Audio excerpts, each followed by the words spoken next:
Bueno, antes de empezar la sesión, me gustaría que guardáramos un minuto de silencio por el fallecimiento del doctor Leopoldo Cuéllar Carrasco, académico de número de esta Real Academia, que falleció el día 1 de octubre.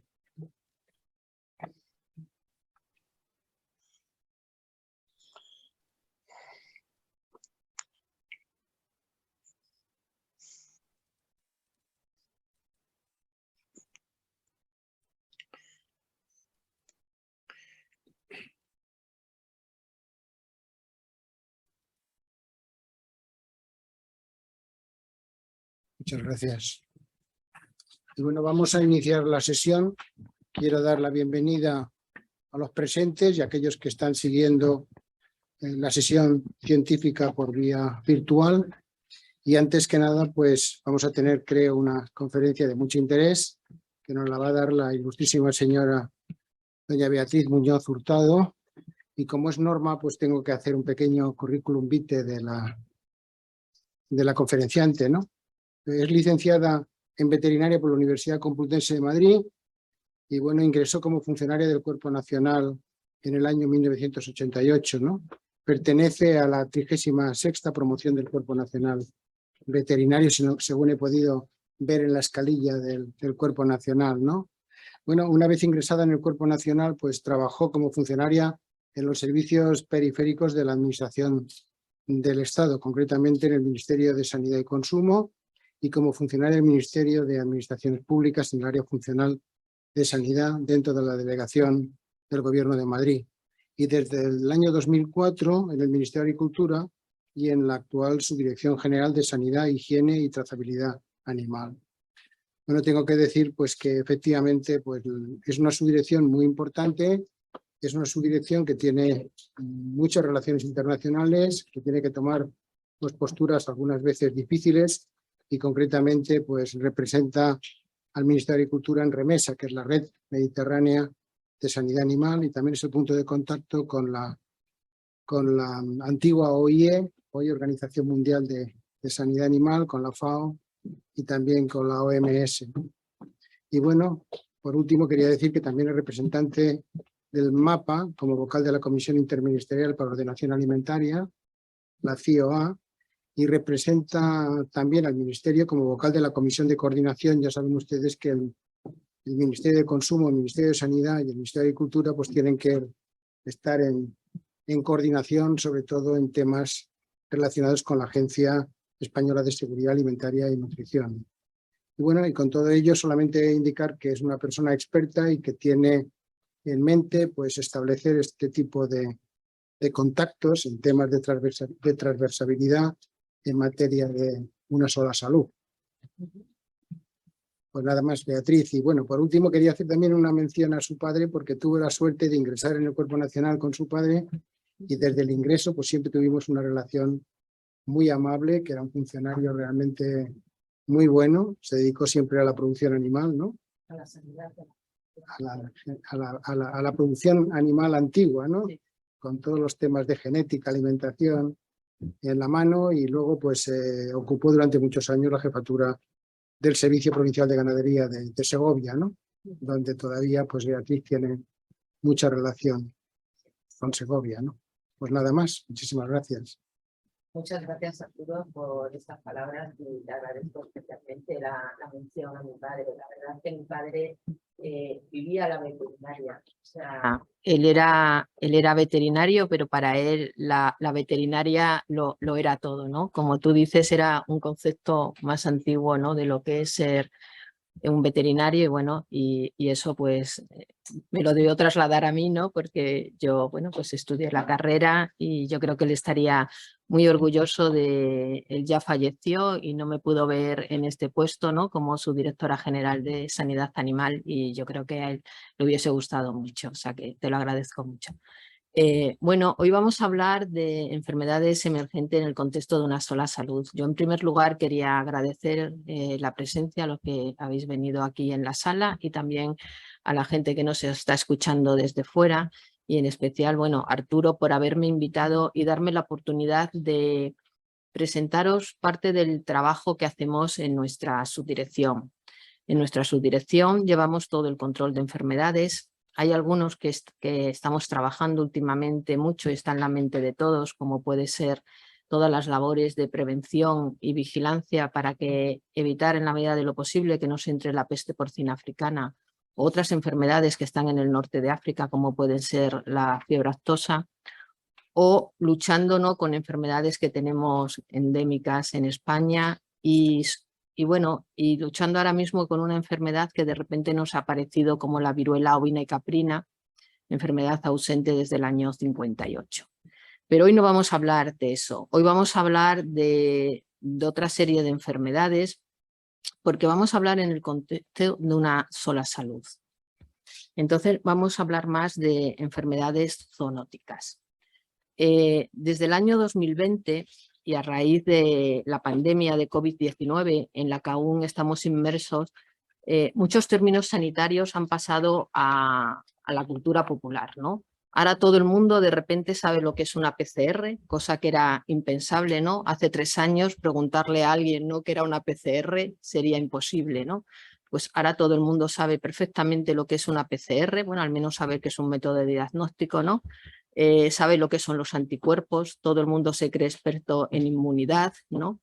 Y también hay otros conceptos como es el término de zoonosis y de una sola salud, o más bien conocido como One Health, que está en la mente de todos.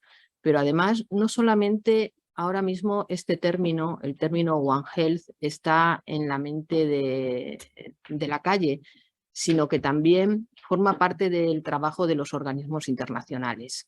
La OMS, la FAO, la OIE formaron un tripartito al que luego se unió el Programa de Naciones Unidas para el Medio Ambiente para trabajar en One Health, ¿no? También el G20, en las reuniones del G20 pues se discute también de One Health. Inclusive, por ejemplo, nuestro ministro de Agricultura es una persona, Luis Plana, muy comprometido con este concepto y mismamente la semana pasada en el Consejo de Ministros de Agripesca, pues él hizo mención a este concepto. Ahora la Comisión Europea está pensando en disminuir los fondos que hay para la cofinanciación de programas de erradicación. Bueno, pone como que se ha tenido que destinar dinero pues, a otras crisis sanitarias como la de la COVID, la crisis de los refugiados, la guerra de Ucrania, y bueno, pues falta dinero, ¿no?, para la sanidad animal. Y entonces nuestro ministro, bueno, se opuso totalmente, y una de las cosas que dijo era, bueno, las repercusiones sobre el One Health, ¿no? Como digo, es un concepto que últimamente está en la mente de todos. Sin embargo, yo pienso que para los veterinarios es una cosa que no es una moda o que no es un simple eslogan. Para los veterinarios yo creo que lo tenemos en nuestro ADN. Nosotros trabajamos en One Health. Igual sin darnos cuenta, pero todo el trabajo que hacemos en control de enfermedades, en seguridad alimentaria, todo eso es One Health.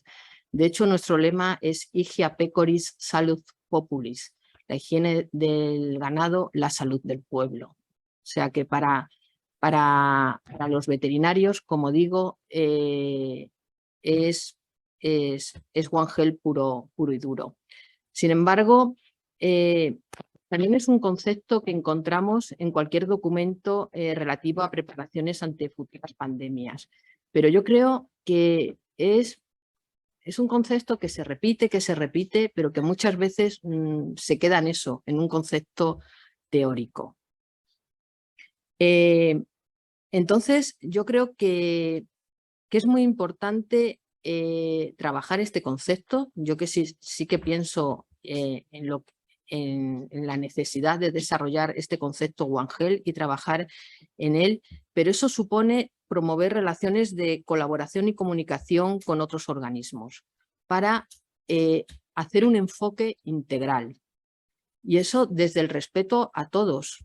Eso se consigue, bueno, pues con mucha colaboración, con mucha paciencia, tengo que decirlo. Y yo creo que desde nuestra subdirección lo estamos logrando. Lo estamos logrando porque, bueno, llevamos muchos años en colaboración con el CECAES como digo, con mucha humildad, con mucha paciencia en ocasiones, y sobre todo lo que pedimos, ¿no?, es un respeto, que se reconozca el trabajo que hacemos los veterinarios. Tuvimos un primer acercamiento en el año 2005 con la influenza aviar. Ahí fue la primera vez que el Ministerio de Sanidad se puso en contacto con nosotros. Se pensaba en aquel momento que la influenza aviar iba a ser pues como la epidemia del COVID, ¿no? Y luego, afortunadamente, pues no tuvo esa repercusión, pero a partir de ahí, a partir del 2005, empieza nuestro contacto con el Ministerio de Sanidad. Y poco a poco hemos ido profundizando ese contacto de tal manera que ahora mismo, cuando hay una zoonosis, sí que inmediatamente nos ponemos en contacto, o bien nosotros o bien ellos, pero inmediatamente sí que fluye la información. Y tengo que decir que hacemos inclusive, inclusive yo creo que es lo normal, ¿no? Hacemos estudios de informes los informes de alerta o los informes de riesgo sanitario los hacemos de manera conjunta. Entonces nosotros ahora mismo sí que estamos desarrollando mucho trabajo en One Health. Lo que no veo es que eso luego se traduzca a nivel de comunidad autónoma. Yo creo que sí, que a nivel del ministerio, por lo menos entre nuestra subdirección, la Subdirección de Sanidad Animal y el CECAES, sí que hay un intercambio de información, sí que trabajamos de manera conjunta, pero yo no veo eso luego más abajo, a nivel de comunidad autónoma. Espero que poco a poco eso se vaya mejorando, ¿no?, y vaya calando y cada vez más pues haya esa conexión. Aquí, a lo largo de los próximos minutos, voy a intentar poner ejemplos prácticos de esa actuación conjunta que llevamos. Tenemos actuaciones conjuntas para gripes zoonósicas, para fiebre del Nilo, para el SARS, por ejemplo, en granjas de bisón americano, o la rabia o brotes alimentarios, carbunco, la fauna silvestre, resistencias antimicrobianas. Bueno, he puesto aquí como la más importante y no voy a poder hablar de todas ellas, ¿no? Pero sí que me gustaría al menos pues poder hablar de 3 o 4 ejemplos, ¿no?, para ver cómo desde sanidad animal trabajamos en pro de la salud pública. No puede haber salud pública si la salud de los animales está en peligro. Eso es obvio. Entonces, bueno, es cierto que existe una sola salud. No existe una salud humana, una salud animal, una salud del medio ambiente. Todo está interrelacionado, ¿no? Y vamos a ver con unos ejemplos pues cómo trabajamos en este concepto. No me pasa esto.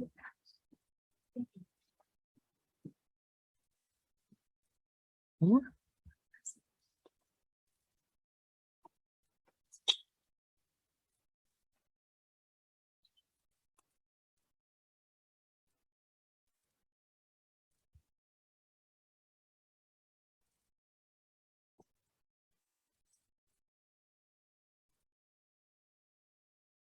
Ahora. Bueno, muchas gracias. Bueno, como digo, el primer ejemplo va a ser la influenza aviar, ¿no? Tenemos un protocolo conjunto de toma de muestras para gripes zoonósicas. He elegido esta enfermedad, por un lado, porque fue, como he dicho, nuestro punto de arranque con el Ministerio de Sanidad, y cuando vieron la necesidad de contar con los veterinarios, ¿no?, que teníamos mucho que aportar, y también por la situación extraordinaria que estamos viviendo. La temporada pasada, que ha terminado en julio de este año, de julio de 2021 a julio de 2022, ha sido la peor temporada que se conoce en Europa. Tenemos una cepa H5N1, afortunadamente no ha mostrado un carácter zoonósico, sí que ha habido algún episodio, pero muy puntual, y es altamente patógena para los animales. Ha habido, como veis en este mapa, más de 2.300 focos en ave doméstica, son los puntitos que están en naranja, de los cuales más de 1.300 han sido en Francia. En España en esta temporada 31. Hay que pensar que en España hasta ahora, desde el año 2005, solamente habíamos tenido en 2 ocasiones focos en doméstico. Una vez en el año, creo que fue en el 2011, en una explotación de Guadalajara, y la otra no sé si fue en el 2014 en Cataluña, que hubo 7 explotaciones de patos relacionadas. Pero era una cosa bastante anecdótica. Y de hecho, explotaciones de genética importante como la alemana trasladaron sus instalaciones de abuelas y bisabuelas a España, buscando un sitio seguro. Como veis, hemos tenido 31 focos. Para nosotros muchísimo, pero bueno, cuando hacemos la comparación como el caso de Francia, ¿no? Pues, bueno, pues es muchísimo menor, claro está. También los casos en silvestres han sido más de 2.700 casos. En esta ocasión es Alemania, Países Bajos y Dinamarca la que lidera, ¿no? El número de casos. Prácticamente desaparecen los países, Dinamarca, Holanda, Bélgica están totalmente tapados, ¿no? Todo el norte de Alemania está plagado de casos. En España, en este periodo hemos tenido 49 casos. Esta es la situación de España si contamos hasta el 17 de octubre. Como veis, han seguido aumentando los casos. Hablábamos de 40 y pico casos de aves silvestres, ya vamos por 107. Tenemos ahora mismo, nos aparece toda la costa cantábrica y toda la costa atlántica. Aquí son alcatraces, están estos últimos meses en la migración de los alcatraces y bueno, se están viendo muy afectados por el virus de la influenza aviar. La suerte de este tipo de aves es que son aves que se quedan muy en la costa y no entran al interior, con lo cual, bueno, el riesgo es un poquito menor para nuestras explotaciones domésticas. Lo que vemos en este mapa, como decía, es en azul tenemos los puntos en aves silvestres, en rojo los puntos en doméstica. Hasta ahora en aves silvestre solamente desde el año 2005 habíamos tenido un caso en el País Vasco, el primero de todos, un somormujo en el País Vasco. Luego era habitual también encontrar en Gerona, ahí siempre encontramos cigüeñas, en Aguamels, y luego, bueno, pues a veces en Castilla-León, en alguna zona, pero ahí quedaba todo, o en Santander también era habitual. Sin embargo, ahora mismo prácticamente todas las comunidades autónomas han tenido casos. Andalucía, curiosamente, con Doñana, nunca habíamos detectado ningún caso en ave silvestre. Y eso que tenemos ahí una vigilancia feroz, pues nunca habíamos detectado caso. Este año sí, este año hemos detectado no solo en Doñana, sino en otras partes de Andalucía, en Extremadura, en Cáceres y en Badajoz, en Madrid. En Madrid podéis ver numerosos puntos azules. En Madrid es muy curioso porque estamos detectando los casos en los parques, en el Parque Tierno Galván y en otra serie de parques que hay por Móstoles, por Alcorcón, en donde hay pequeños lagos o lagunas con unas densidades de aves extraordinarias. O sea, estamos ahí intentando hablar con los alcaldes para que retiren todo ese exceso de aves que no tiene ningún sentido. En Ávila, en Salamanca, en Segovia. Luego este año, por primera vez, también se han visto afectados buitres y quebrantahuesos. Esto fue una cosa que en una reunión que tuvimos con nuestros colegas franceses del otro lado del Pirineo, del País Vasco, nos los dijeron que a ellos también les estaba pasando. Por primera vez los quebrantahuesos se estaban viendo afectados. Esto lo sabemos, bueno, pues una especie que está anillada y está en continua vigilancia, ¿no? Y se veía que había polluelos de quebrantahuesos, pues aparecían muertos, ¿no? en los nidos. Y se ha visto que era por influenza aviar. Asimismo, hemos tenido 36 focos en ave doméstica, un número muy elevado para España. Si vemos las especies afectadas de estos 36 focos, más de la mitad fueron en pavos de engorde. Esto se localizó en Andalucía. En Andalucía coincidió la especie más sensible, que son los pavos, con las explotaciones con menor nivel de bioseguridad. Las explotaciones de pavos es un sector que se ha desarrollado más tardíamente y cuando ha tenido una explosión, la carne de pavo últimamente se ha puesto de moda, igual porque es menos grasa, etiqueta de más saludable, ¿no? Cuando en esa explosión lo que se han encontrado es que las explotaciones de aves que quedaban vacías eran las explotaciones viejas y es donde se sustenta la producción de pavos. También es un sistema que está muy integrado, entonces en el momento que a través de un ave silvestre entró en una explotación, pues empezó a diseminarse a través de las explotaciones de pavo. También hemos tenido en la zona de Écija un montón también de explotaciones, en este caso con una densidad altísima, explotaciones muy próximas, explotaciones que estaban a 100 metros, 50 metros, 200 metros, también con una bioseguridad bastante relativa. En total, en Europa, en la temporada anterior, de julio de 2021 a julio de 2022, se han sacrificado más de 50 millones de aves por influenza aviar en Europa. En España se han sacrificado alrededor de 2 millones de aves. Un poco para ver la repercusión. Asimismo, si vemos estas gráficas, en azul sería la temporada 2022.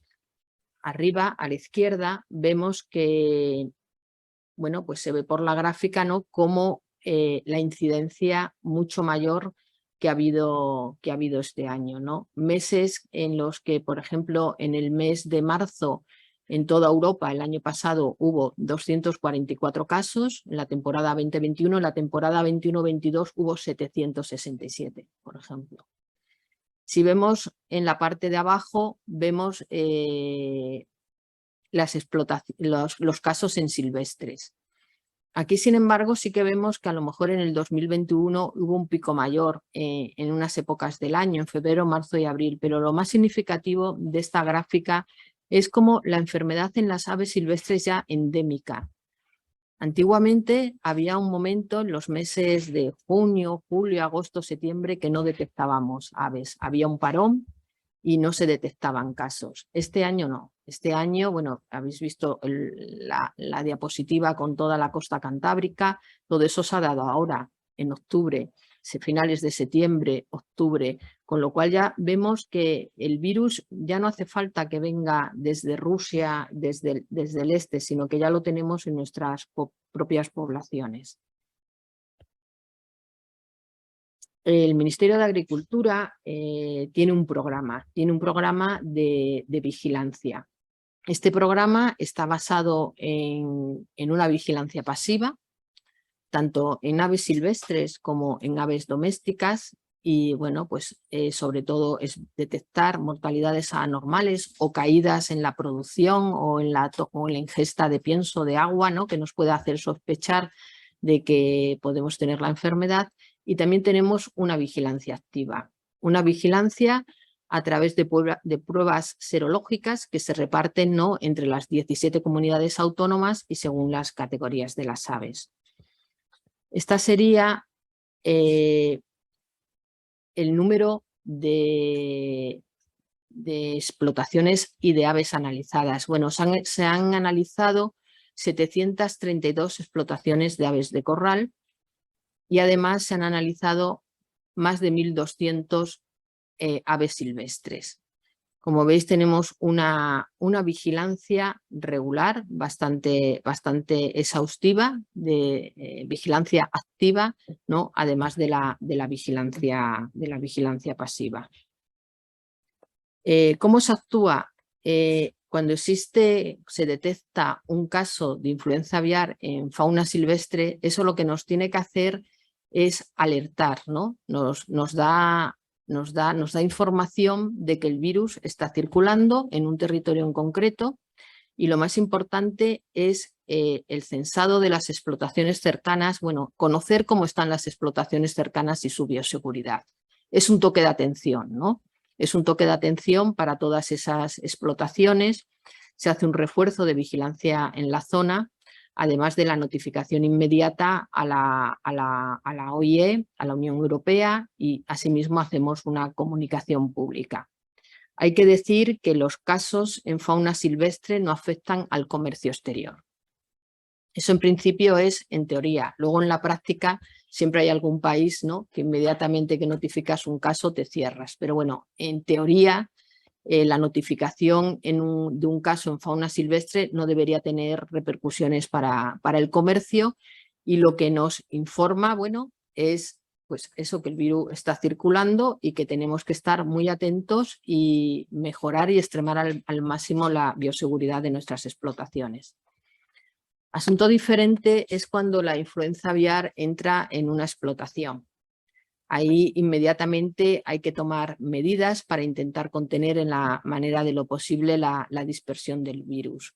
Se hace una inmovilización inmediata de la granja afectada, se realizan radios de 3 y 10 kilómetros en donde se revisan todas las explotaciones y en la granja afectada se procede, ¿no?, al sacrificio y eliminación de estos animales y la destrucción de cadáveres, pienso, yacija, paja, en realidad todo, cualquier materia contumaz, ¿no?, que pueda vehicular el virus.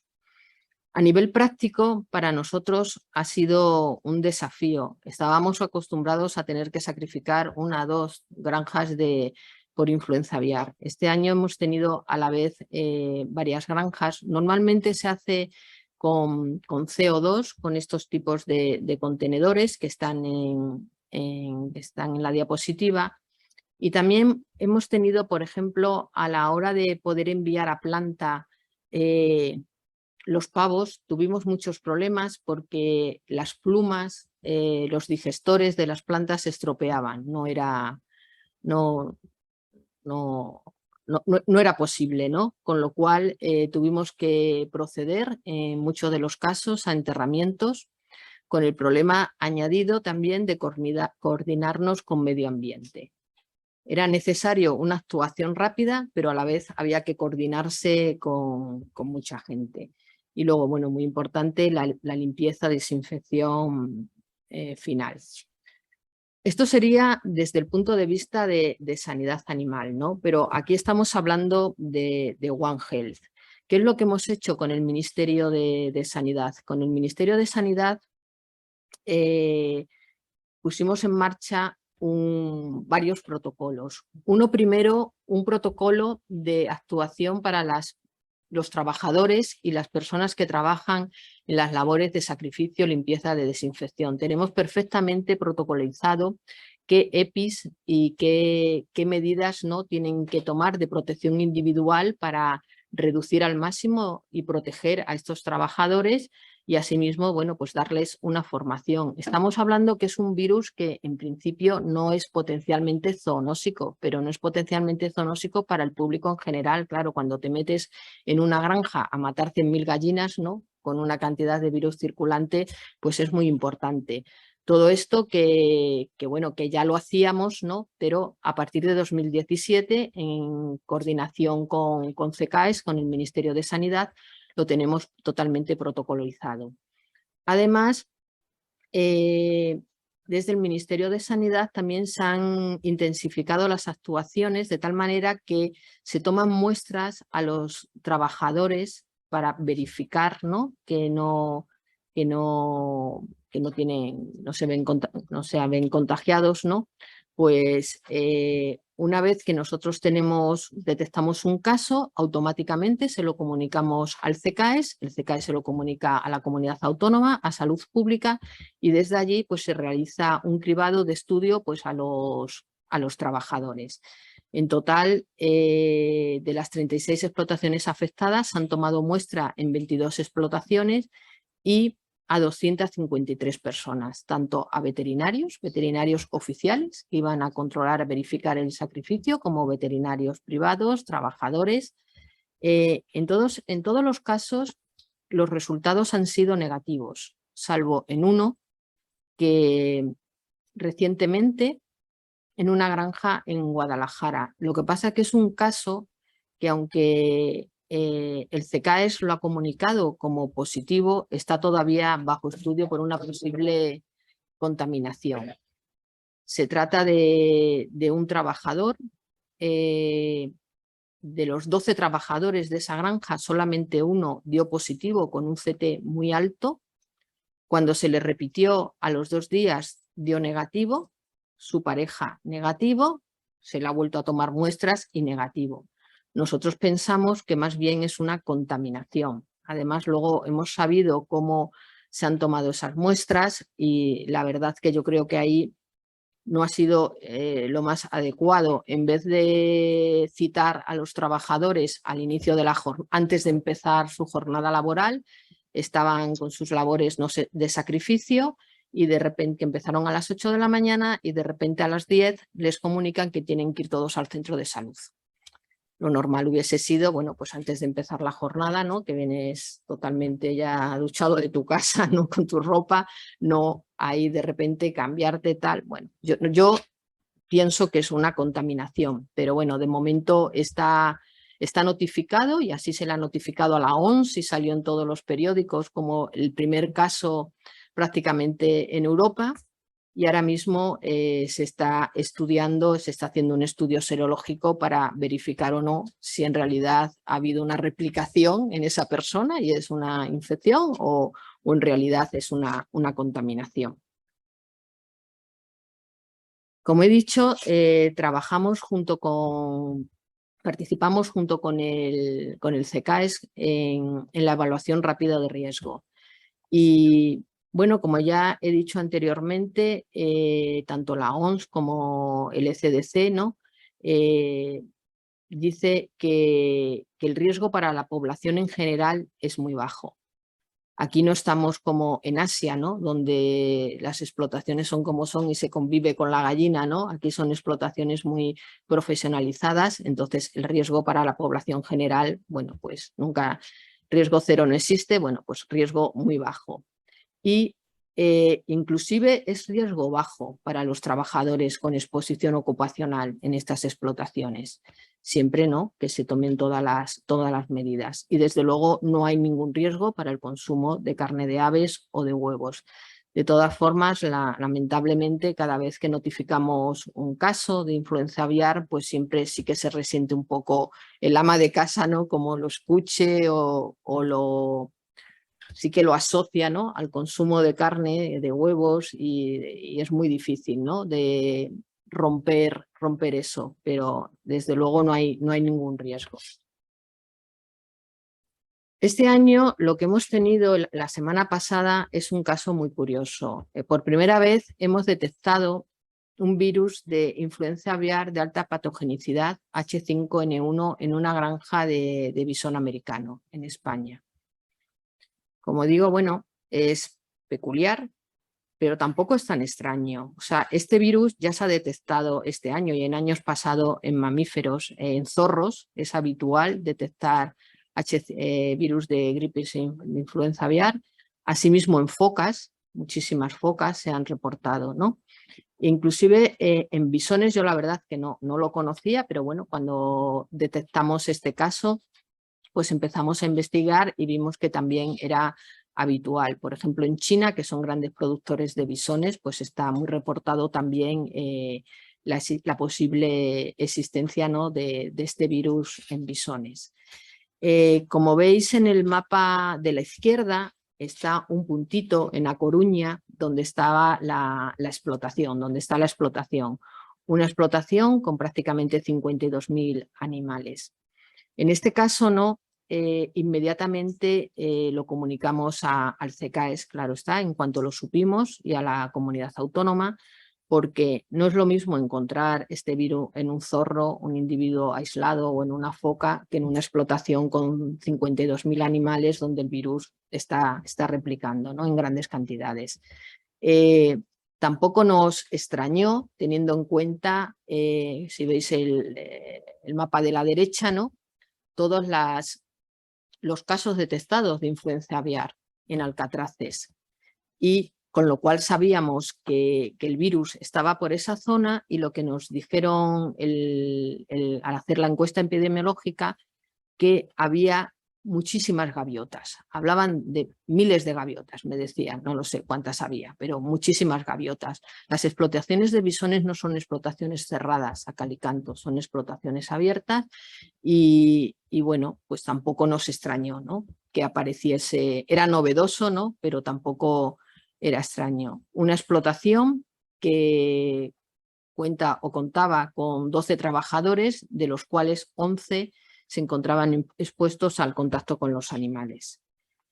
Como he dicho, inmediatamente se lo comunicamos al CECAES y a nuestros compañeros de Agricultura del medio rural, de la Xunta de Galicia, y estos a su vez pues a Salud Pública.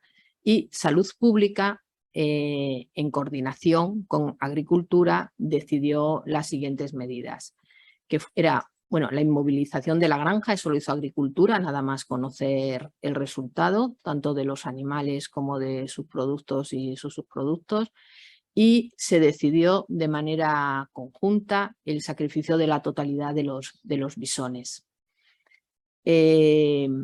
Asimismo, nos preocupaba mucho, ¿no?, qué había podido pasar con esos trabajadores, y por eso se tomaron muestras de hisopo nasofaringio a los 11 trabajadores y todos ellos han resultado negativos a PCR, al virus de la gripe, pero aún así el Ministerio de Sanidad los tiene en semi-cuarentena y esta semi-cuarentena se debe permanecer hasta 10 días después del último contacto con los animales o con la granja, con las labores de limpieza, desinfección. Estos animales estaba previsto que empezasen hoy su sacrificio y bueno, se tardará como 2 o 3 días. Como digo, es un hecho novedoso, nunca lo habíamos tenido, pero bueno, tampoco es tan extraño, y más viendo, ¿no?, la cantidad de virus que hay en el ambiente. Lo más importante, ¿no?, es la colaboración que tenemos con Sanidad, cómo ya tenemos los canales engrasados y cómo inmediatamente, ¿no?, podemos avisar a nuestros compañeros y entre ambas, entre la Consejería de Sanidad y la Consejería de Agricultura, decidir lo mejor. Otro programa, que este sí que es puro One Health, es el de vigilancia de fiebre del Nilo. En este caso, nosotros tenemos un programa de vigilancia desde hace muchísimo tiempo y lo tenemos básicamente por Salud Pública. En este caso, los caballos son un fondo de saco y prácticamente no se ven afectados. Algunos sí, pero raramente. Y lo que sí que valen estos caballos es de actuar como centinela. Lo que nos van a informar es por qué zona se está circulando el virus. De esta manera nosotros podemos avisar a nuestros compañeros de salud pública y ellos tomar las decisiones, ¿no?, que consideren oportunas en la zona. Muchas de ellas son como el control de las donaciones de sangre, porque es un virus que se transmite a través de estas donaciones. Para ello tenemos también un programa de vigilancia en équidos, tanto activa como pasiva, y vigilancia en aves, también vigilancia entomológica. La vigilancia normalmente la hacemos de los meses de marzo a noviembre, cuando hay mayor actividad vectorial. Antes empezábamos más en junio, julio, y lo hemos tenido que ir adelantando con el cambio climático y como hemos ido viendo, ¿no?, cómo los vectores cada vez se adelantan más. En esta diapositiva podéis ver la evolución de los focos en équidos desde el año 2016 al año 2022. Como veis, en el año 2020 es el azulito más claro, ¿no? Hubo un pico, un gran pico, ¿no?, un gran número de casos. En el año 2018 habíamos tenido 9 casos, en el 2019 6 y en el 2020 detectamos 139 casos. Aquí tenéis perdonad, voy a volver aquí. Esto tiene una correlación también de lo que ocurrió en humana. Hasta 2019 se habían detectado casos esporádicos en humano, en 2010 y en 2016. Sin embargo, en 2020 se detectó un aumento de la incidencia en humanos sin precedentes en nuestro país. Hubo 77 casos diagnosticados en humanos y además 8 fallecimientos. Nunca en España había fallecido nadie por por este virus, ¿no? Y en el 2020, 8 fallecimientos en Badajoz, en Cádiz y en Sevilla. Yo creo que pasó bastante desapercibido porque estábamos en plena pandemia de COVID, ¿no? Si no, hubiese sido noticia de telediarios y en todas partes, ¿no? Afortunadamente para el CECAES lo pudieron manejar con bastante tranquilidad, ya que estaban inmersos en otra pandemia aún mayor, ¿no? En 2021 se detectaron 6 casos en la provincia de Sevilla, humanos, siendo la primera vez que se identificaban casos en temporadas consecutivas. Y ahora, en 2022, hemos detectado también casos en Cádiz, de humano, y también en Tarragona. O sea que es una enfermedad que ya sabemos que es endémica, que está en España, pero además, bueno, cada vez parece que más preocupante, ¿no? Su evolución. En el mapa de la izquierda podéis ver los casos que se han diagnosticado, que se han detectado en 2021. De color azul son los... No, en redondel son los que son de équidos, bien sea vigilancia activa o pasiva, y en triángulo son los casos en aves. Como veis, en 2022 llevamos los focos que hay en el mapa de la derecha. Os he comentado que habíamos detectado casos humanos tanto en Tarragona como en Cádiz. Como veis previamente también habíamos detectado en équidos y en aves en ambos sitios. Con lo cual, otra vez más, ¿no? El papel de los animales, ¿no? Como centinelas, cómo podemos avisar a las autoridades de salud pública para que estén atentos cuando una persona llega a un centro de salud de estas zonas, que le duele la cabeza, qué tal, bueno, que poder dirigir un poco el diagnóstico. En este mapa podemos ver cuál es la situación en Europa. En color rojo tenemos ensombreados los casos donde ha habido casos tanto, bueno, ha habido casos en humanos. Y en color naranja son donde ha habido en équidos o en aves.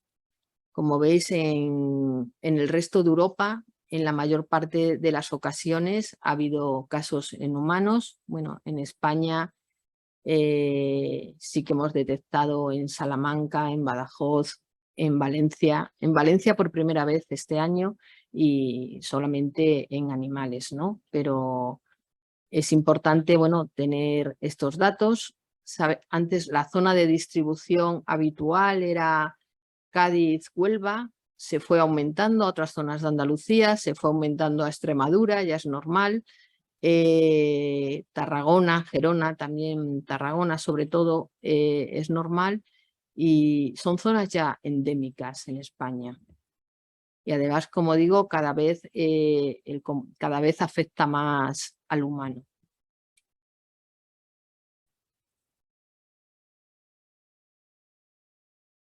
Ahora ha dejado de pasar.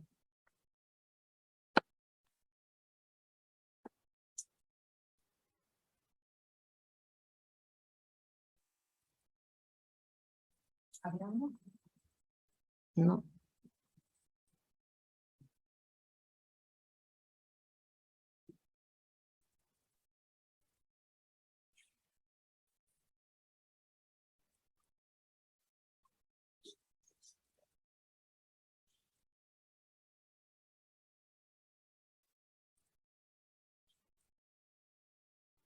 No. Bueno, como veis, estoy poniendo ejemplos de cómo el trabajo, ¿no? En sanidad animal puede, en algunos casos, ayudar y servir de guía a nuestros compañeros de salud pública, ¿no? Y en otras ocasiones, pues, hacer un trabajo conjunto. Ahora en eso.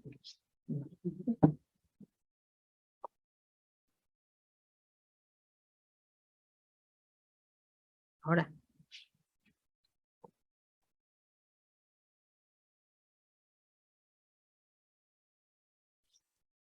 Vale. Otro trabajo que sí que desde luego es imprescindible la colaboración con el Ministerio de Sanidad es todo el trabajo que hemos realizado conjunto del programa de prevención, vigilancia y control de SARS en granjas de bisones. En este caso, desde el primer momento en que tuvimos conocimiento de los primeros casos en Países Bajos, desde el Ministerio de Agricultura se hicieron todas las actuaciones necesarias. Lo primero de ello era conocer dónde teníamos las granjas. La verdad que tengo que reconocer que no era un sector con el que nosotros tuviésemos una relación, ¿no? Lo primero era saber, bueno, cuántas granjas de bisones tenemos, dónde está, inmediatamente las localizamos, las teníamos en rega, hicimos un comunicado a todas a las comunidades autónomas y las inmovilizamos. Y empezamos a trabajar en unos protocolos de bioseguridad. Pero vimos que era absurdo, ¿no? Trabajar solo desde agricultura. Al bisón no le llega el virus, al bisón le entra el virus el humano, ¿no? Teníamos que trabajar en un protocolo conjunto.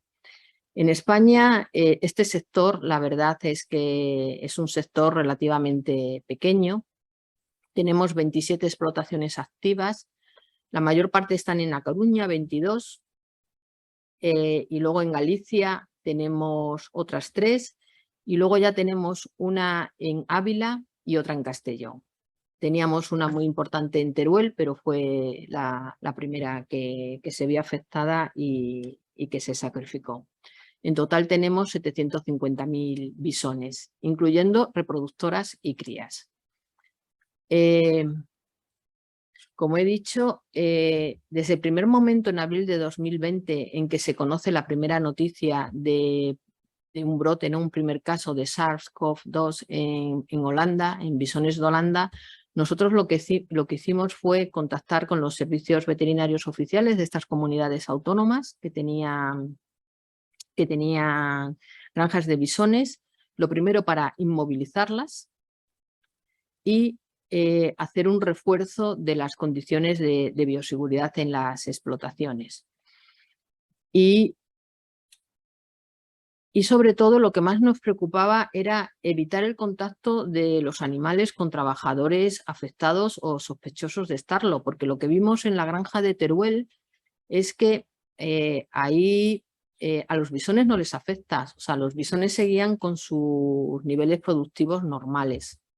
Y va el veterinario de la asociación y hablando con el propietario le comenta, pues mi mujer ha ido o la mujer del capataz ha ido a operarse a Zaragoza y entonces al ir a operarse, no me acuerdo de qué, le hacen una PCR y se ve que la señora es positiva.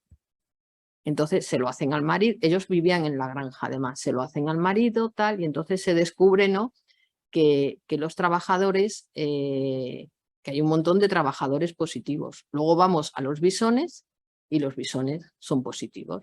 Tomamos las muestras, ¿no?, y los bisones pues positivos. Fue el primer caso, Sanidad se puso muy nerviosa y lo primero que decide es sacrificar todos los bisones. Los bisones, la verdad, es que no les pasaban nada. O sea, los bisones estaban con sus niveles productivos normales, no estaban enfermos, no tenían, los registros de mortalidades eran normales, no les ocurría nada. Era una explotación buena, moderna y totalmente aislada. Y yo pienso que se podría haber actuado como se actuó en posterioridad, que era dejar tranquilos a los animales y hacer un protocolo de seguimiento hasta que se negativizasen. Pero en aquel momento era la primera explotación. La gente de sanidad se puso muy nerviosa. Tampoco la cría de bisones es que tenga muchos adeptos, ¿no? Empiezan con las cosas éticas, ¿no? Y desde el Ministerio se nos presionó mucho para, en base a esto, que cerrásemos las granjas de bisones. Yo siempre doy la misma respuesta. A mí me da igual que se cierren, vamos, me da igual. Yo no voy a valorar si se cierran o no se cierran las granjas de bisones, pero desde luego por motivos de sanidad animal, no. O sea, si son por otros motivos éticos o por otro tipo de cosas, vale, pero si me preguntan a mí desde el punto de vista de sanidad animal, pues no es necesario cerrar las granjas de bisones y de hecho ni el ECDC, ni la OMS, ni en ningún sitio indican ni recomiendan el cierre de estas granjas. Pero como digo, hay mucha presión, ¿no?, por los animalistas, bueno, y por mucha gente que no ve ético pues criar este tipo de animales solo para las pieles.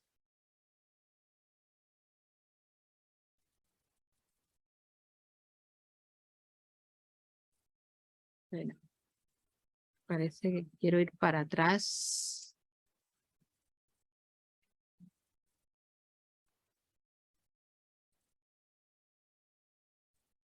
Lo más importante, como he dicho, nosotros enseguida hicimos un protocolo de vigilancia, un protocolo de control, pero veíamos que no tenía ningún sentido si no conseguíamos involucrar a la gente de sanidad. Nosotros lo que queríamos también, igual que se hacía un sistema de vigilancia en animales, nosotros nos comprometimos con sanidad al hacer un sistema de vigilancia en todas las explotaciones con una toma de muestras seriadas para verificar, ¿no?, que los animales estaban sanos, pero pedimos hacer lo mismo con el personal. O sea, el problema no eran los bisones, el problema eran las personas que llevaban la enfermedad a los bisones. Luchamos mucho también para que este personal fuese considerado prioritario a la hora de las vacunas. Al principio, cuando no había vacunas para todo el mundo, ¿no?, pues también luchamos para que se vacunasen a estas personas o para que les hiciesen cribados. Finalmente lo conseguimos y tenemos ahora un protocolo conjunto. Por un lado está el sistema de vigilancia en las personas y por otro lado tenemos el de los animales. El de los animales tanto vigilancia pasiva y también vigilancia activa. En vigilancia activa lo que hacemos es monitorizar todos los animales hallados muertos en la granja. Hay que tener en cuenta que coger una muestra a un bisón no es fácil. Son animales bastante agresivos. No cualquier veterinario sabe coger una muestra a un bisón. Nuestros veterinarios de las OCAs pues no están habituados y de hecho muchas veces había hasta que dormirlos si querías coger la muestra. Con lo cual es un tema complicado. Tenemos un veterinario que es especialista que lleva la DS de bisones y era el que normalmente cogía estas muestras.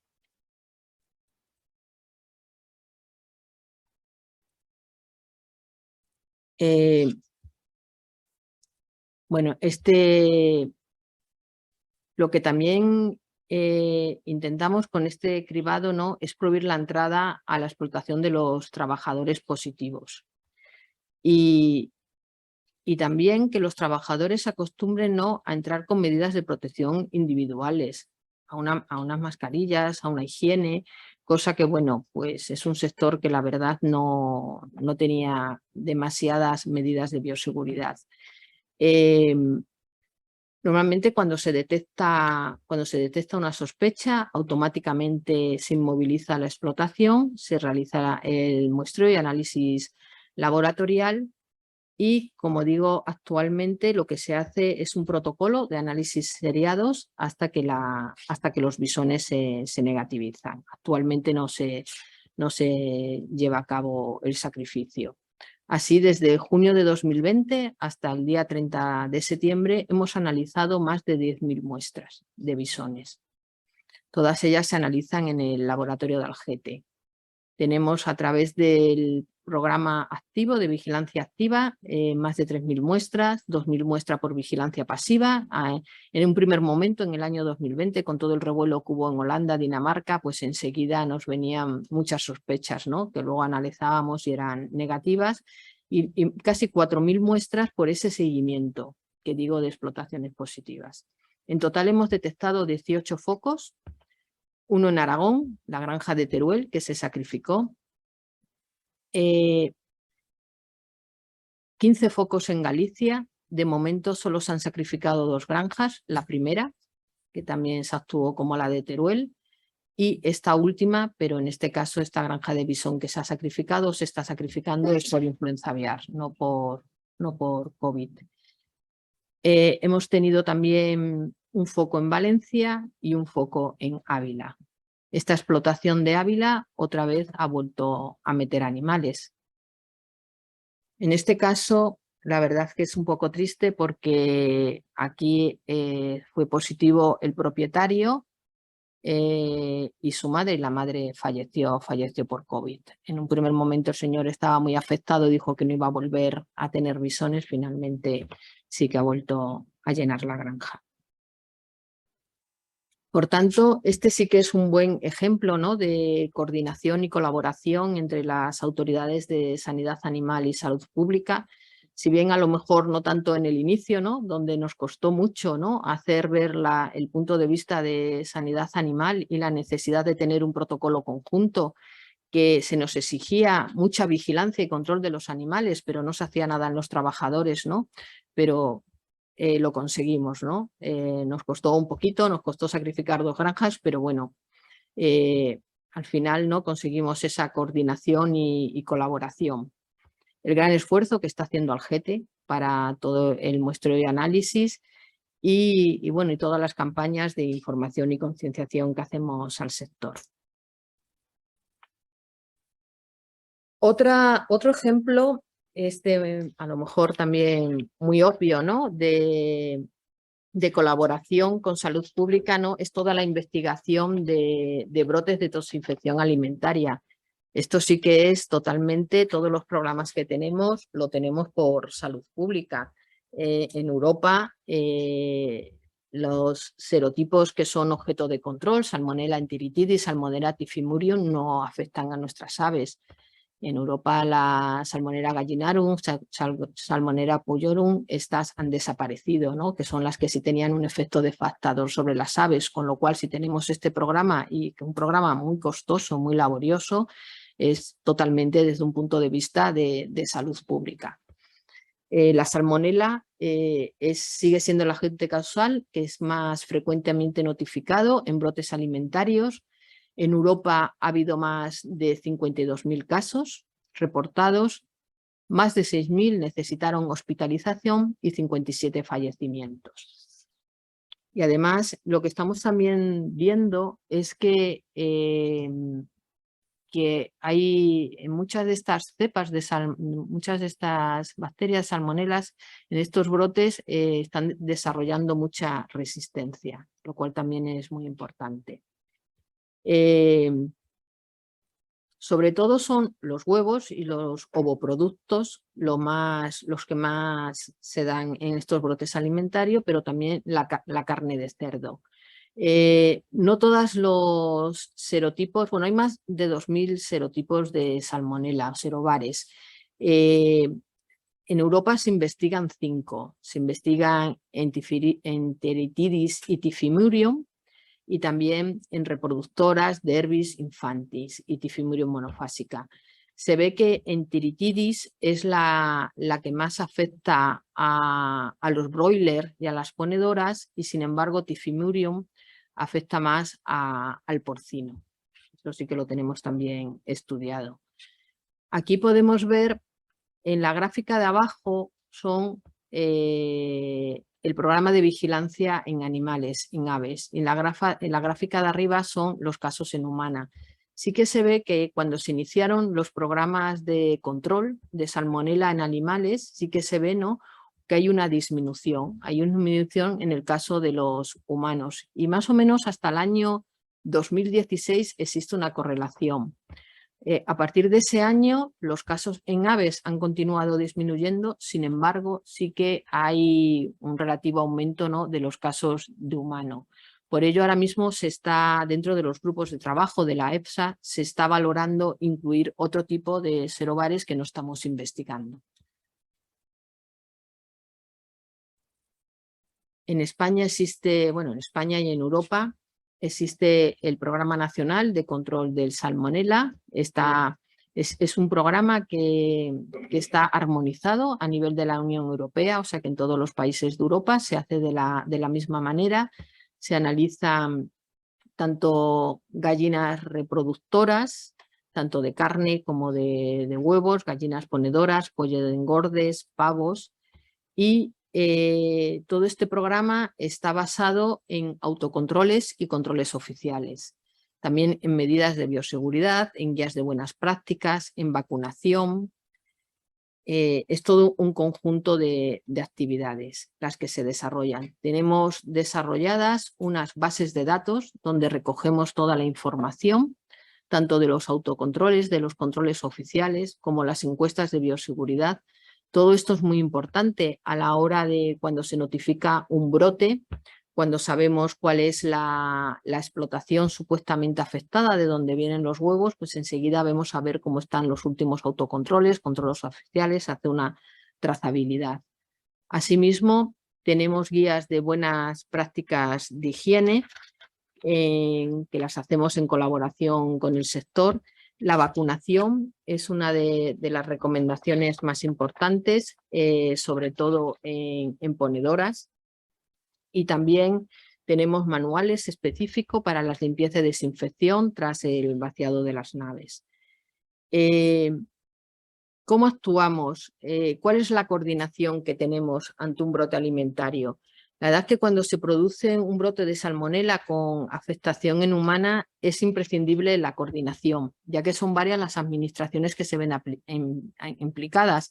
Nos vemos implicados el Ministerio de Agricultura porque somos los que tenemos que investigar en las explotaciones. Pero también se ve la ESAN, ahora mismo dependiente del Ministerio de Consumo, ya que ellos son los responsables de los centros de embalaje. Asimismo, tenemos que... y de las industrias alimentarias. Asimismo, con el Carlos III tenemos que compartir las secuencias de las cepas, tanto de humana como de animal, ¿no? Para ver si están o no implicados en los brotes, con lo cual es todo un ejercicio de coordinación y es un ejercicio en el que todos somos necesarios. No se puede trabajar ni solo desde sanidad animal, ¿no? Para hacer una investigación de un brote alimentario, ni solo desde salud humana. Aquí la colaboración es imprescindible. Tenemos un protocolo que ahora lo estamos volviendo a modificar, a retocar, y lo más importante, compartimos bases de datos de secuenciación.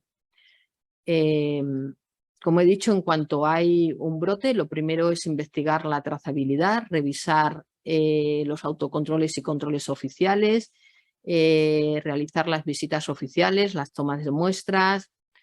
Tiene, claro, un impacto tremendo para la explotación afectada porque inmediatamente se restringe la comercialización de huevos para consumo fresco y solamente para ovoproducto. Hay que hacer el sacrificio de las aves y la limpieza y desinfección. Como digo, es un trabajo que se hace desde sanidad animal con un componente total de salud pública, porque, como digo, las aves no se ven afectadas, ¿no? O sea que es totalmente One Health puro y duro. Y para terminar, me gustaría hablar de resistencias antimicrobianas. Este es un tema en el que el Ministerio de Agricultura está totalmente comprometido. Formamos parte del PRAN desde el inicio y bueno, nosotros trabajamos, ¿no? Desde el Ministerio de Agricultura, sobre todo lo que queremos no es que se dejen de usar antibióticos, los antibióticos siempre se van a tener que utilizar, o sea, y son necesarios, ¿no? Para cuidar de nuestros animales y para evitar enfermedades en estos animales que luego pueden pasar a las personas, o sea, que los antibióticos siempre son necesarios, pero sí que es verdad también que hay que hacer un uso prudente de los mismos y sobre todo nosotros lo que queremos es medidas que ayuden a evitar la necesidad de utilizarlo, ¿no? Para eso todo el desarrollo de los programas de control de enfermedades, de la bioseguridad sobre todo. En España ya se ha hecho un gran esfuerzo. Los sectores ganaderos, la administración, ¿no? Si vemos los datos de venta, de antibióticos, vemos que ha habido una disminución ya de un 36% en el uso de antibióticos, ¿no? Con lo cual, bueno, se está haciendo un trabajo muy bueno.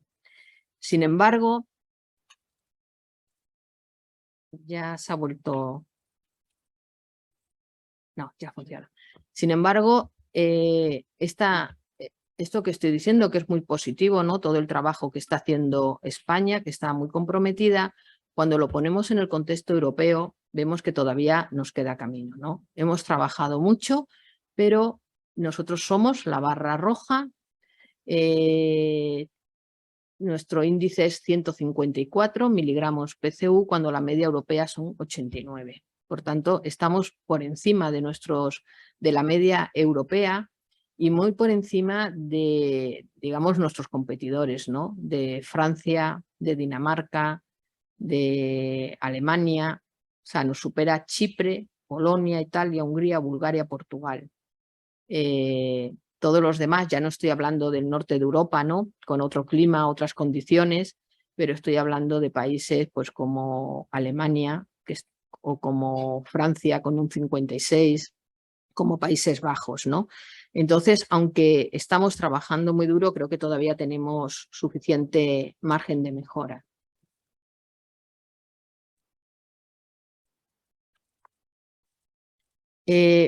Una de las acciones, son numerosas las acciones que estamos haciendo, pero una de las que estamos más orgullosos en el Ministerio de Agricultura es de Presvet. Presvet es la base de datos es una base de datos que recoge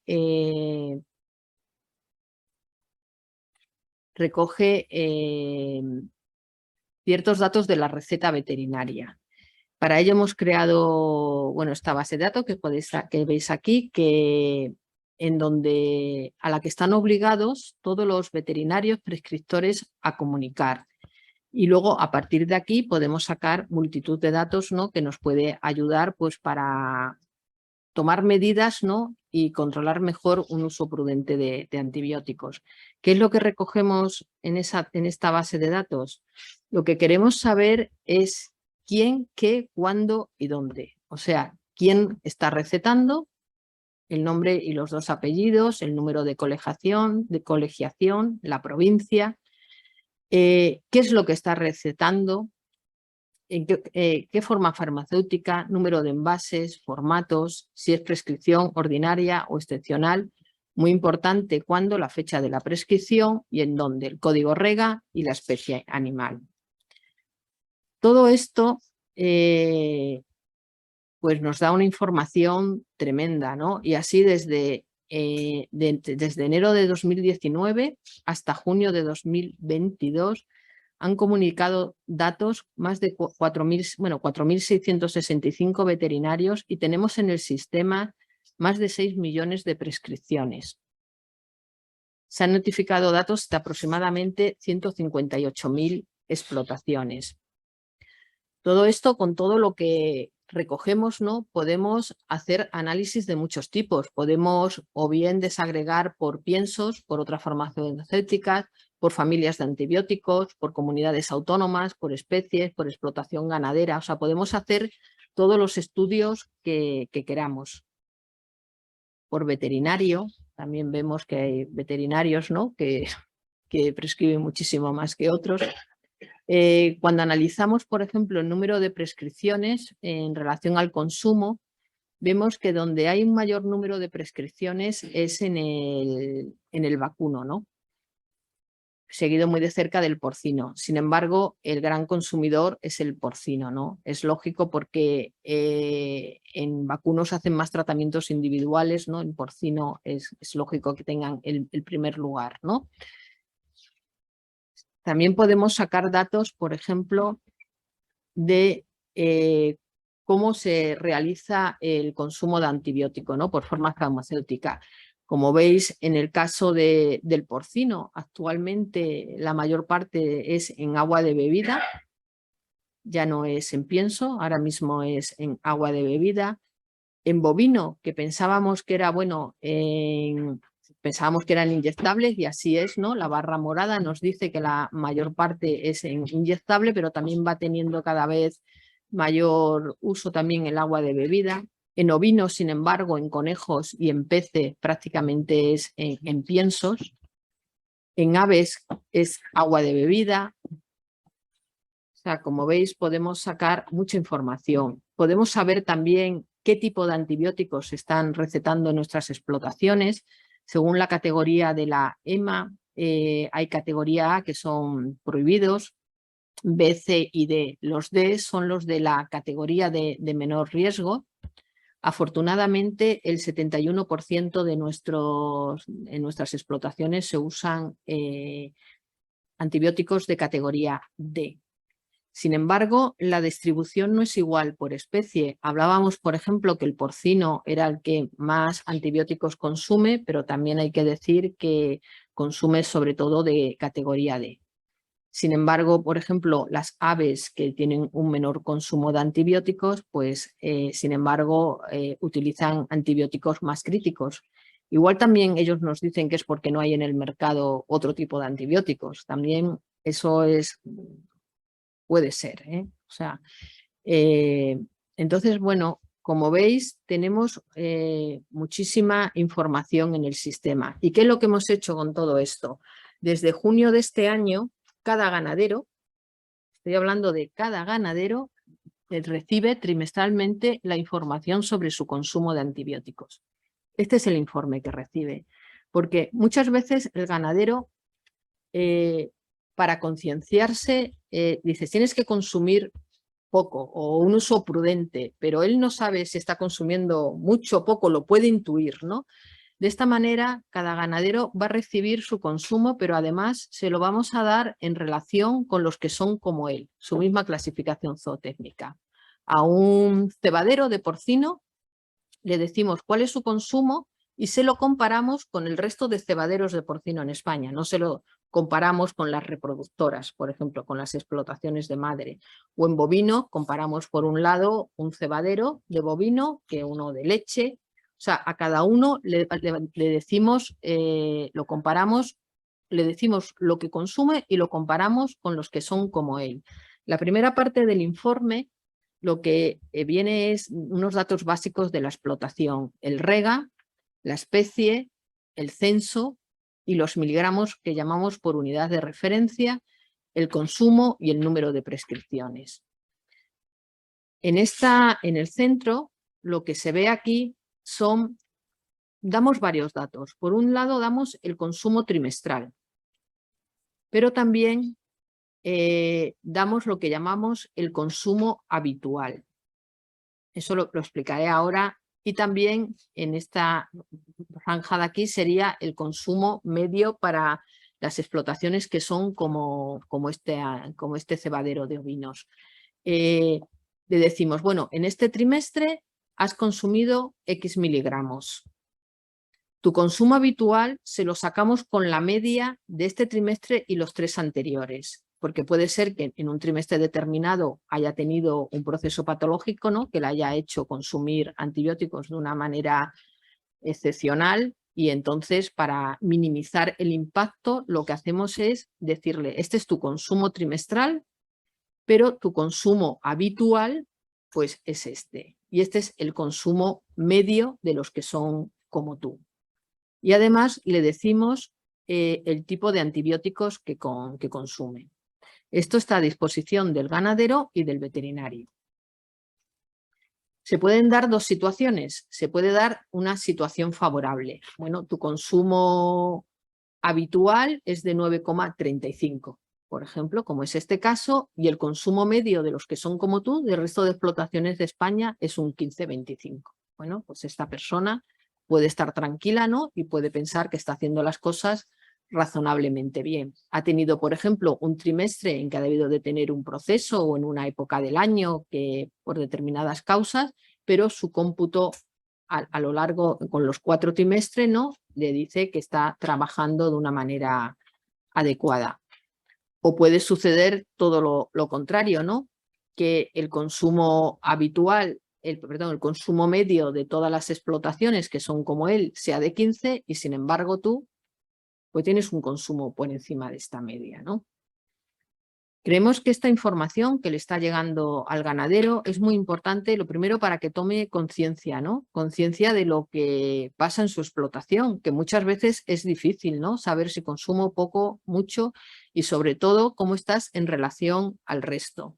Y además en base a toda esta información que tenemos, estamos sacando un Real Decreto que va a estar publicado antes de final de año, y en este Real Decreto ya lo que vamos es a utilizar estos datos. Entonces, lo que se van a establecer son medidas. Ya va a tener consecuencias.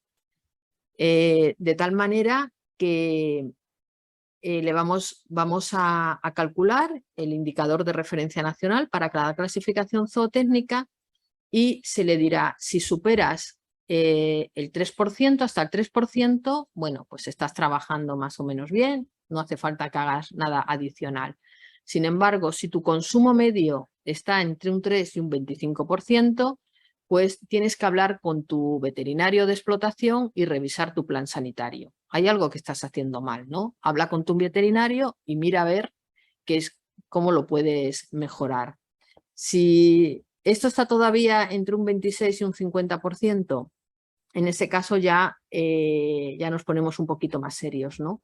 Ya esta revisión que haces con tu veterinario privado también se lo vas a contar a la autoridad competente, y junto con la administración, con la OCA, ¿no?, se van a establecer unas medidas correctoras. Unas medidas correctoras que te va a dar un plazo de 6 meses, y si es superior a 6 meses, bueno, pues entonces tendrás que tener unos objetivos intermedios. Asimismo, si está entre un 51 y un 50, ¿no?, pues ya, bueno, pues hay otra serie de medidas, y si supera el 100%, pues, y además es de una manera reiterada o tal, bueno, pues se podrán desde restricciones al movimiento, negar el llenado de los animales, mandar los animales a matadero y tener unas... O sea, son varias las medidas, ¿no? Pensamos que este Real Decreto que entra en vigor el año que viene va a ser muy importante, porque según la comunicación de la granja a la mesa, estamos obligados del 2023 a 2030 a disminuir el 50% el consumo de antibióticos. Nosotros no hemos querido hacer una disminución lineal, decir a todo el mundo, bueno, pues en 2023 todos tenéis que disminuir un 5%, en 2024 un 10%. No, tenemos datos, podemos analizar cuál es el consumo de cada uno, y no queremos que paguen justos por pecadores, ¿no? Sabemos quiénes son los que lo están haciendo mal. Tenemos analizados todos los sectores. Hemos hecho un trabajo inmenso de meses analizando todos los sectores y por clasificación zootécnica. Sabemos que a lo mejor el 80% de las explotaciones están en este indicador de referencia, están por debajo, y actuando solamente sobre un 20% conseguimos esa disminución. Entonces, lo que hacemos con esto es a todo el mundo, al 80% que está todavía haciéndolo más o menos bien, es indicarle, tu consumo es esté vigilante, míralo con tu veterinario, revisa tu programa sanitario, y solamente actuar sobre ese 20% que de verdad lo está haciendo mal. Entonces, bueno, tenemos mucha fe en este Real Decreto, y esperamos que tenga sus consecuencias, vamos, positivas. Y nada, ya muchas gracias por la atención.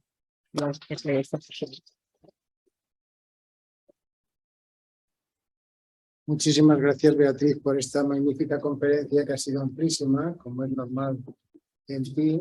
Me das siempre muchos datos, muchas actuaciones, y que será fruto de alguna otra conferencia que te vamos a solicitar, ¿no? Bueno, yo en primer lugar quisiera dar la palabra a los que están en la plataforma virtual. No sé si el doctor Tellez quiere hablar. Sí, gracias por la voz. Buenas tardes. ¿Sí se me escucha? Sí. ¿Sí? Muchas gracias a la doctora Beatriz Muñoz por haber compartido todos sus conocimientos, que en mi punto de vista son espléndidos y nos dan mucha luz aquí al otro lado del Atlántico. Yo tengo una pregunta con respecto a la vinculación de los gobiernos con la Organización Internacional de la Salud, la antigua OIE. es porque en nuestro país, en México, recientemente el gobierno federal administrador del Estado mexicano ha dicho que el Servicio Nacional de Seguridad, Inocuidad y Calidad Agroalimentaria solamente sirve a ciertos productores y ha impedido la importación de carne más barata de otros países, donde generalmente se impide porque tienen enfermedades de las que México está libre. Por tanto, mi pregunta es, me parece concreta. ¿Hay vinculación de los acuerdos de los países miembros de la OIE internacional hacia los gobiernos para impedir esto? De acuerdo. Muchas gracias por la pregunta. ¿El eco lo puedes quitar? Sí, gracias. Bueno, España y la Unión Europea está totalmente comprometida con la Organización Mundial para la Sanidad Animal, la antigua OIE. Trabajamos durante todo el año revisando los códigos y bueno, intentamos siempre, ¿no? En nuestras transacciones comerciales, desde luego, son la referencia. Además, la normativa europea en muchas ocasiones va por encima de los códigos y es más garantista, pero desde luego en nuestras relaciones internacionales, ¿no? Pues siempre seguimos el código de la OIE. No sé si era esto muy bien el objeto de la pregunta. Sí, así es, muchas gracias.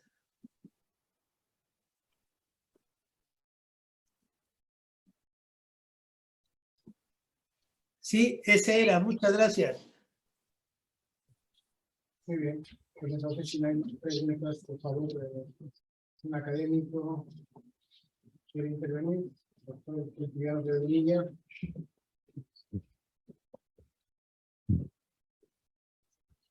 Muy bien, pues en primer lugar, un recuerdo cariñoso a don Saturio. Mi amigo Saturio, como sabes, de hace muchísimos años y desde el principio en Badajoz, ¿no? Él estaría muy orgulloso de que estuvieses en el puesto que estás, ¿no? Y desde arriba estará viéndolo seguro, ¿no? Mi felicitación al presidente de la Real Academia porque el otro día tuvimos una jornada de One Health en el Senado. Y yo vi que con independencia de la magnífica actuación de todos los ponentes, faltaba algo. Y hoy creo que ese hueco, que de alguna manera, en mi opinión, y puedo estar confundido, se echó de menos en el Senado, pues lo has cubierto, Beatriz, con un laude, en el fondo y en la forma. En el fondo porque has dado pinceladas muy interesantes sobre enfermedades zoonóticas, la gripe está de moda actualmente. Y en la forma porque lo dices de una forma muy tranquila, muy suave, diciendo lo que tienes que decir sin alterarte un pelo. Y eso es muy importante en este trabajo de sanidad animal que es muy complicado, ¿no? Y vuelvo a decir, incidir en el fondo porque hoy ha quedado patente aquí, porque la sociedad muchas veces no lo sabe, que la One Health, como tú bien dices, Egia Pecur y Salud Populi, se hace en sanidad animal. Se hace en origen, se hace en las granjas. Las enfermedades se producen en los animales. Luego se pueden diagnosticar en el matadero, pero en el matadero no se producen las enfermedades. Las enfermedades nacen, salen de las granjas. Y es en las granjas donde sanidad animal pues está trabajando y está trabajando bien. Yo tengo una duda que no te voy a preguntar porque a lo mejor no me la contestas. Es simplemente por qué si en el mundo mundial los servicios veterinarios están unificados, en España no lo están. ¿Cuál es la razón? No lo sé. Bueno, yo sí lo sé, pero no lo quiero decir tampoco. O pienso cuáles son, ¿no? Y yo creo que para la sociedad es una carencia. Es como la abuela que decía, hombre, qué bien va mi nieto, toda la compañía lleva el paso cambiado, ¿no? Bueno, pues yo creo que de alguna manera es una reflexión que había que hacer. Mi felicitación, Beatriz, por la magnífica intervención. Muchas gracias, Quinti. Se nota que me quieres, que me conoces desde que nací. Bueno, la respuesta a eso la sabes mejor que nadie, ¿no? Yo creo que todos los que estamos aquí presentes pensamos que es necesario unos servicios veterinarios unificados. La situación que tenemos produce muchas zonas grises y muchas veces como muchos enfrentamientos, ¿no? De esto lo haces tú, ¿no? Porque es competencia tuya, ¿no? Porque es mío. Yo, por ejemplo, para mí, esta separación que hay como responsable de sanidad animal me afecta muchísimo. Para mí sería muy fácil hacer programas de vigilancia en mataderos. Para mí sería muy fácil ir a un matadero a coger muestras. En un momento, en una mañana, cojo cantidad de muestras y lo laborioso que es ir a cada explotación, ¿no? Con lo cual a mí me facilitaría muchísimo el trabajo y no siempre, ¿no? Pues lo conseguimos. A veces sí que nos dejan ir a coger muestras a los mataderos, a la gente de agricultura, pero tampoco les gusta mucho porque ralentizamos la cadena, ¿no? La cadena es que ahora mismo va, bueno, a unas velocidades, entonces, pues no. Entonces yo creo que sí, claro, yo creo que sería lo ideal. Luego está la discusión de siempre, ¿no? Si en sanidad, si en agricultura, ¿no? Y es en lo que no nos ponemos de acuerdo, ¿no? Y yo creo que ese es el principal problema. Pero sí, la verdad es que en el resto de países, los servicios veterinarios, en los países de nuestro entorno, de la Unión Europea, están todos unificados. En la mayor parte están en agricultura, aunque también es cierto que hay países en donde están en sanidad. Por ejemplo, en Italia o en Bélgica dependen del Ministerio de Sanidad y recientemente en Austria. Pero en el resto de los países dependen del Ministerio de Agricultura. Y bueno, yo creo que sería un bien para los veterinarios los primeros, haríamos mejor el trabajo todos. La coordinación es difícil siempre y entonces, bueno, sería muchísimo mejor, no me cabe la menor duda. Muy bien. Profesor Núñez. Bueno, muchas gracias, señor presidente. Gracias, Beatriz, por tu exposición tan detallada de cómo actúan los ministerios conjuntamente, en este caso especial el de Agricultura, el MAPA, ¿no? En primer lugar, valorar positivamente el esfuerzo que se está haciendo para disminuir el consumo de antibióticos, aunque yo veo que estamos todavía un poquito atrasados, ¿no? Los niveles nos corresponden a otros niveles más bajos, pero realmente me parece muy importante la iniciativa. En segundo lugar, me ha llamado la atención una curiosidad, lo de los brotes en las aves de la influenza aviar. En Europa me parece que hay 2.754 brotes detectados, ¿no? En España 49. ¿Qué pasa? Que las migraciones son importantes para transmitir la enfermedad de unos países a otros, o son aves permanentes, o solamente se producen en otras épocas en que no hay migraciones. Sí. Curiosamente, en España es un país donde pasan muchas migraciones, tanto a la bajada, cuando van a África, como a la subida. Pero en todos estos años, bueno, y también este año, ¿no? Porque los 36 focos que hemos tenido, para mí son muchísimos, y vamos, nunca si me lo llegan a decir en enero no me lo hubiese creído, ¿no? Pero en relación con lo que ha pasado en Europa no es nada, ¿no? Yo no sé por qué históricamente en España se dan muy pocos casos. Hay gente, por ejemplo el profesor Vizcaíno o otro tipo de personas que opinan que este virus en contacto con el agua, ¿no? y con la luz solar que se inactiva. Entonces dicen que España por la luz solar, por la temperatura del agua, no sé, eso es lo que dicen. Yo creo que como yo tengo otra teoría, pero esta teoría no es nada científica, lo tengo que reconocer, es mía, personal. Yo creo que estas aves vienen desde Rusia, desde Siberia, y yo creo que van cayendo por el camino, y cuando llegan a España ya llegan las más sanas. Este año se ha dado una circunstancia muy especial, que es la sequía. Había muchísimo menos agua y las aves estaban más densamente, ¿no? en las charcas, en las lagunas naturales, ¿no? Entonces yo creo que igual por eso ha habido más incidencia. Luego también tenemos una población de gaviotas, es que es tremendo. Es que antiguamente yo creo que solamente había gaviotas en las zonas costeras, pero ahora en cualquier zona de interior hay gaviotas. De hecho, el primer caso que tuvimos en la provincia de Huelva fue en una explotación de pavos que el señor trabajaba en un vertedero que estaba a 1,5 kilómetros de su explotación y que estaba con miles de gaviotas. Entonces, bueno, se van dando cada vez una circunstancia cada vez peores, ¿no? No sé, el cambio climático, todo influye. Pero sí, España, por lo que sea, tiene unas condiciones, yo no sé si es su situación, no lo sé lo que es, pero afortunadamente tenemos menos casos, pero bueno, como veis, cada vez van incrementándose y además de manera exponencial. O sea, lo que hemos vivido este año era impensable haberlo previsto el año pasado, totalmente impensable. En esos países que son de una superficie pequeña, Bélgica, Holanda, Dinamarca, con una cantidad muy abundante de hortiflón, sus explotaciones de renta han debido estar muy afectadas, ¿no?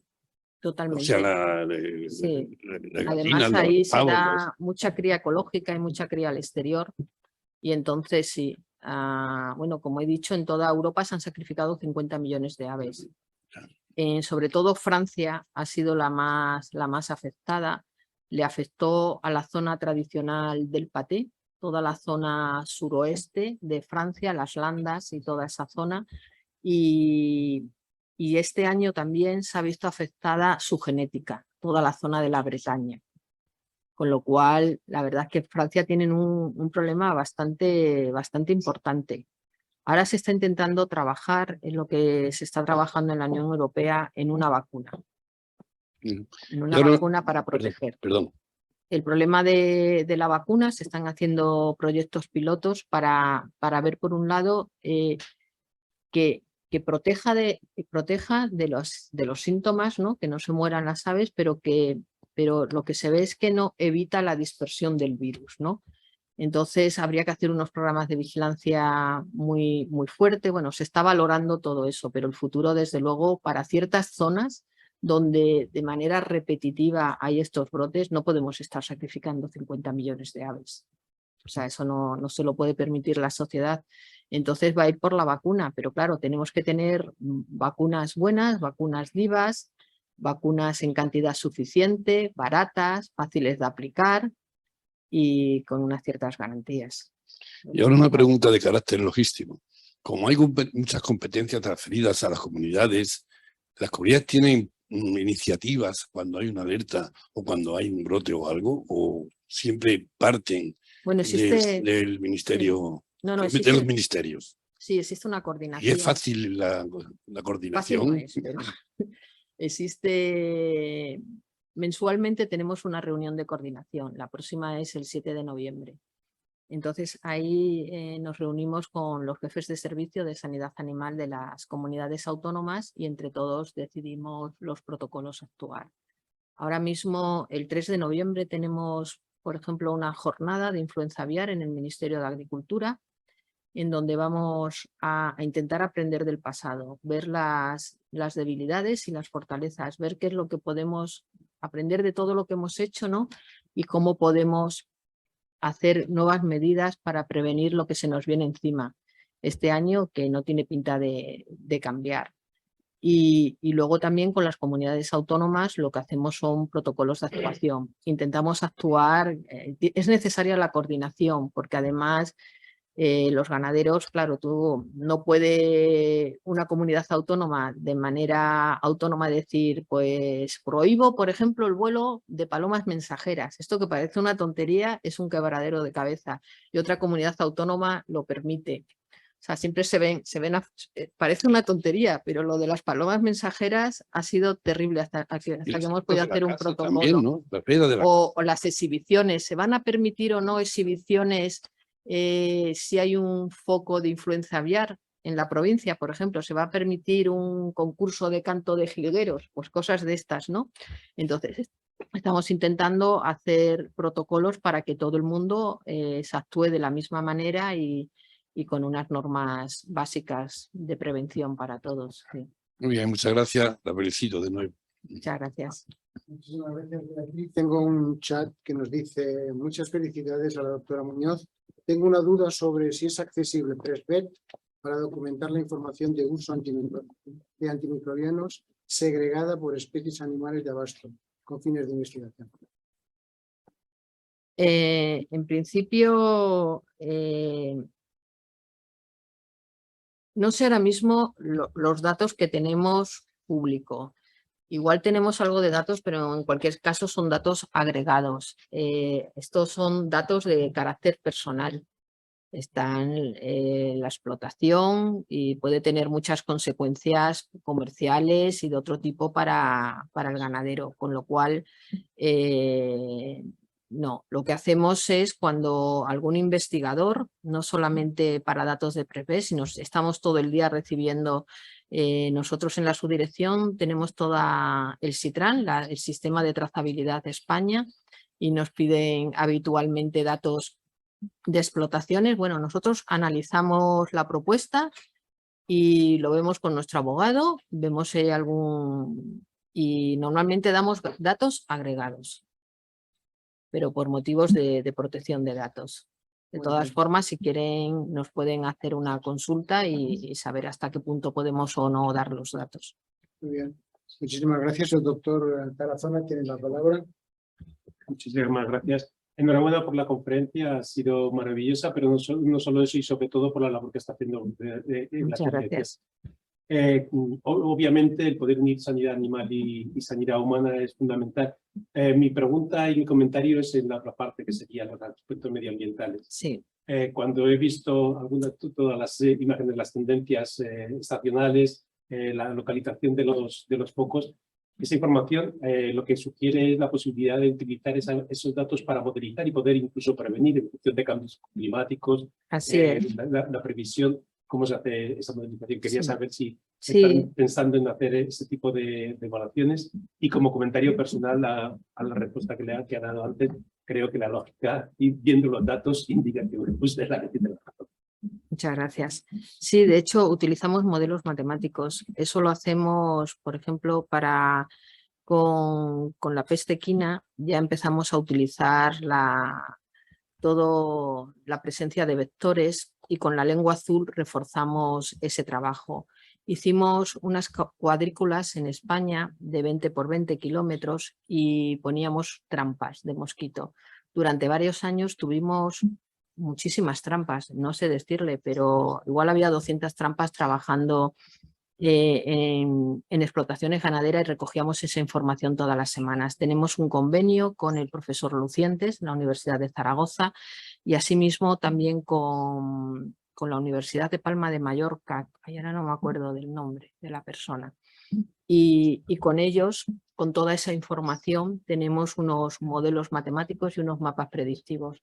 Actualmente, por eso podemos, con toda esta información que recogemos, podemos saber cuándo empieza en España un periodo estacionalmente libre para enfermedades vectoriales. Por ejemplo, para la lengua azul, somos de los pocos países de Europa que tenemos reconocidos periodos estacionalmente libres, precisamente por todo el trabajo que hacemos y porque sabemos la dinámica de aparición de los vectores, tanto temporal como en el espacio. Entonces sí, la verdad es que es un tema muy interesante. Eso, claro, no lo podemos hacer con el personal de la subdirección, ni tenemos ni tiempo ni la capacidad, ¿no? Pero sí que tenemos, Miguel Ángel Miranda, creo que es la persona de Mallorca. Sí que tenemos convenios tenemos muchos convenios con universidades para diferentes temas que nos ayudan en todo esto. Si no hay ninguna pregunta más, vamos a finalizar la conferencia. Realmente yo te doy las gracias por la forma en que has hecho la presentación. Creo que ha sido una presentación muy interesante, pero esa forma que tienes tú a partir de la modestia, de la sinceridad y de la proximidad, yo creo que es fundamental pues, para esa colaboración que estás indicando entre la salud humana, animal y medioambiental. Muchas gracias. No cabe duda de que bueno, nosotros como academia también estamos desarrollando el concepto de One Health a través de una estructura europea de la asociación, bueno, de la Federación Europea de Academias de Medicina, que tenemos acceso directo a SAPEA y en consecuencia a la comisión, y estamos haciendo informes de One Health que ya te pasaré porque creo que son fenomenal, de mucho interés, y algunos de nosotros formamos parte del comité de One Health que se ha creado, ¿no? Y bueno, yo tenía varias preguntas, pero habida cuenta de que son las 8 de la tarde, pues ya solamente hacerte una pregunta quizás, si la nueva Agencia Estatal de Salud Pública va a tener una intervención directa en temas de sanidad animal como sería necesario, ¿no? ¿O en qué forma vais a colaborar vosotros? Imagino que colaboréis como el CCAE hasta ahora, ¿no? Pero Supongo una- que sí, pero bueno, lo interesante sería no solamente colaborar, sino que formásemos parte, ¿no? eso es lo que Eso sería lo interesante.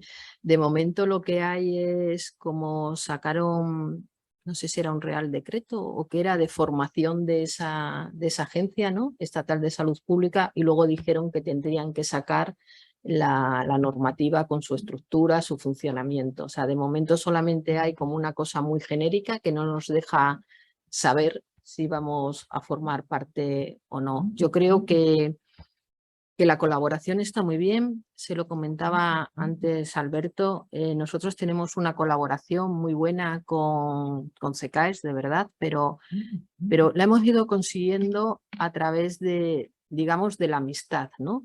De muchos años, llevamos mucha gente en la subdirección mucho tiempo, también en el equipo del CECAES se han ido creando pues ese conocimiento el uno del otro, esa confianza. Entonces, actualmente, pues sí, ante cualquier caso nos llamamos, pero eso no está institucionalizado. Entonces, yo creo que sí que es necesario en esta agencia no solamente colaborar, sino ser parte activa de la misma. Y nosotros en el comité RASBE sí que tenemos que cuando hay una enfermedad zoonótica, aparte de los directores generales de sanidad animal, se invita también, o de ganadería, se invita también a alguien del Ministerio de Sanidad. Eso mismo no lo estamos viendo, no lo hemos visto, ¿no? No lo vemos en sanidad. Entonces, nosotros sí que lo tenemos puesto por escrito y sí que nos gustaría, ¿no?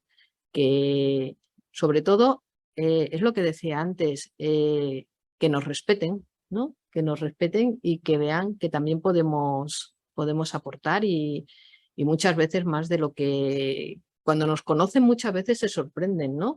Del trabajo que realizamos. Muchas veces es desconocimiento. Entonces yo creo que es necesario que formemos parte, desde luego, pero ya lo veremos.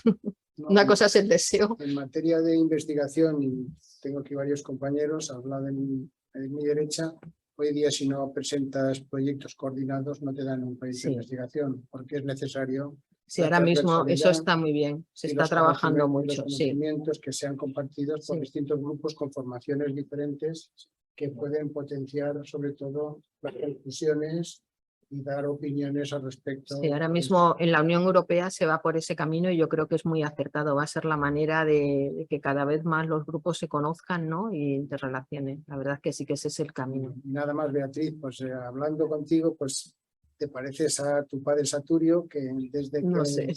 tuvimos la posibilidad de ingresar juntos en el Cuerpo Nacional, pues era un hombre íntegro, con valores de lealtad y que realmente pues siempre tuvimos un respeto mutuo. Y en La verdad. recuerdo de esta conferencia te vamos a dar un diploma Ah, genial. que dice: la Real Academia de Ciencias Veterinarias de España otorga al presente el diploma de reconocimiento a la ilustrísima señora Beatriz Muñoz Hurtado por su intervención en la sesión celebrada el día 24 de octubre con la conferencia titulada Enfermedades emergentes en el contexto de una sola salud, papel de la sanidad animal en el control. Madrid, 24 de octubre, firmado el secretario general y el que te habla. Pues muchísimas gracias.